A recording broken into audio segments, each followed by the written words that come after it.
President Donald Trump announced that he is firing a member of the Federal Reserve Board. Yeah, but that member says she can't be fired and she won't step down. Washington correspondent Vinay Simlot explains the unprecedented step.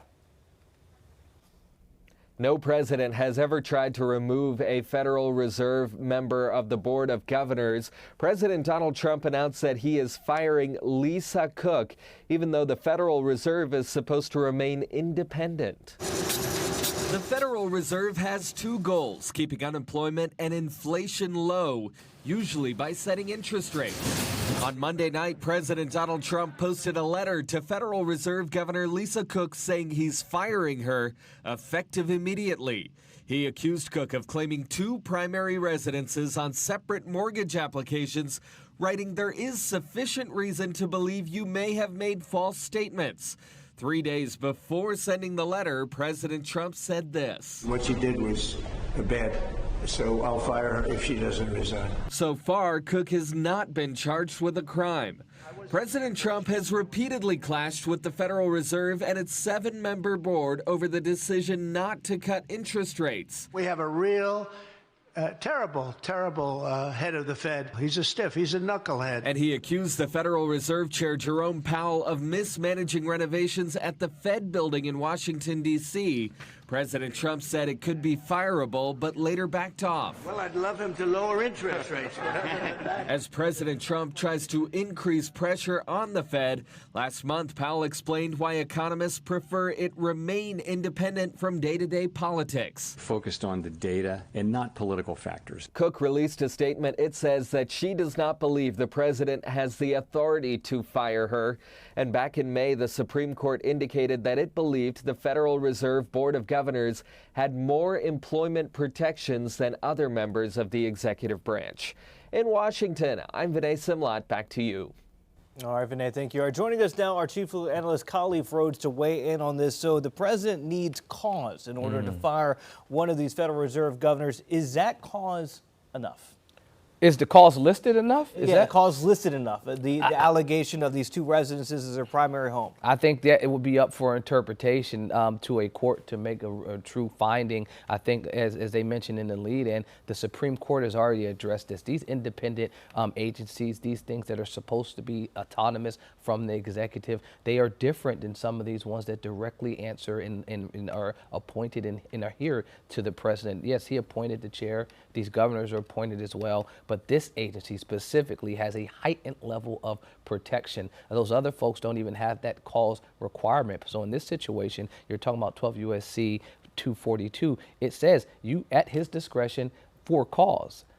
I think that you're going to have to find and determine and should say define using precedent, using past examples, using case law to be able to determine what cause is and has she met that threshold for cause. I mean, this letter that was sent out to her, I've had an opportunity to look at it, and I have a couple of things that I would like to point out in here. But when he talks about that knucklehead, talking about Jerome Powell, chair, Federal Reserve chair, he appointed him.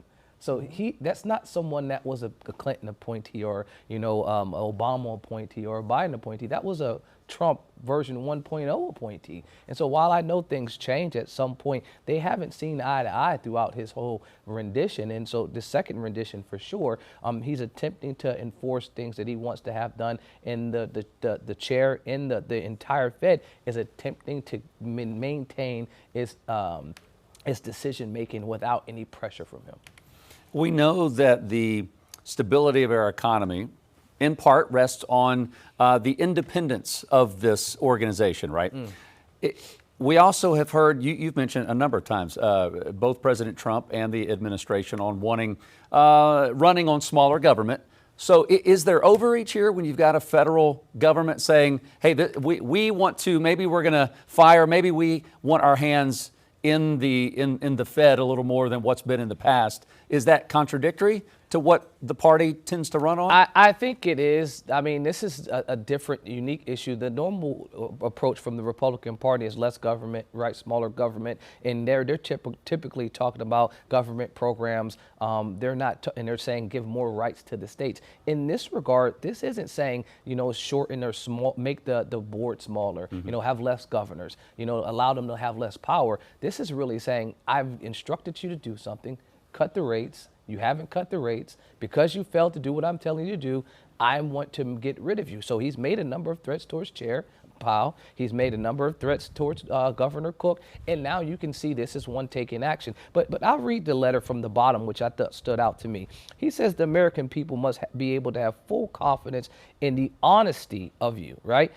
In light of your deceitful and potential criminal conduct, they cannot, and I do not, believe I have such confidence in your integrity. At a minimum, the conduct it issue exhibits the sort of gross negligence in financial transactions that calls into question your competence, trustworthiness as a financial regulator. My only concern with that is when you're talking about the allegations of fraud, not a conviction, not a charge, and you're saying that these are things that the American people will call into question your honesty, your trustworthiness, your ability to be fair. Yeah. But this is coming, and I don't have any other way to say it, from someone that has been duly convicted of 34 counts of fraud. You make a point. Not charged, but convicted of fraud. Make a point. So if you're in your own letter saying that the appearance of fraud Yeah. calls into question your ability to do your job, for the American people to trust you, what do actual convictions convey? And that's what I think is misleading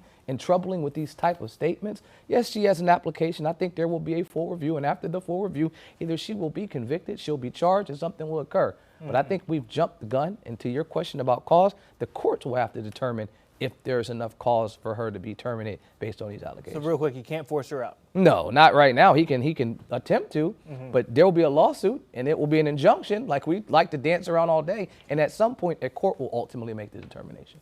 Okay. All right, our chief legal analyst, Colleen Rhodes, weighing in on that. Queen City News Plus. Just search Queen City News on your smart TV's app store.